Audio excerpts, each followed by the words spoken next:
നമസ്കാരം. ഭീകരവാദ കേസുമായി ബന്ധപ്പെട്ട് രാജ്യവ്യാപക പരിശോധനയുമായി ദേശീയ അന്വേഷണ ഏജൻസി 5 സംസ്ഥാനങ്ങളിലായി 22 സ്ഥലങ്ങളിലാണ് NIA തിരച്ചിൽ നടത്തുന്നത്. ഭീകര സംഘടനയായ ജയ്ഷെ മുഹമ്മദുമായി ബന്ധപ്പെട്ട പ്രവർത്തനങ്ങളുമായി ബന്ധപ്പെട്ട് ജമ്മു കാശ്മീർ, മഹാരാഷ്ട്ര, ഉത്തർപ്രദേശ്, ആസാം, ഡൽഹി എന്നിവിടങ്ങളിലാണ് റെയ്ഡ് നടക്കുന്നത്. പരിശോധനയുമായി ബന്ധപ്പെട്ട് 7 പേരെ കസ്റ്റഡിയിൽ എടുത്തിട്ടുണ്ട്.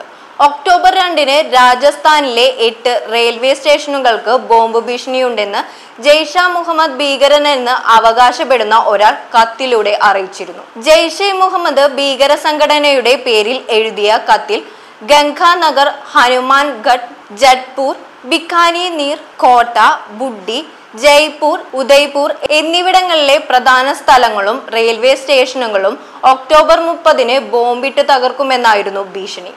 News desk, Bharathabhoomi.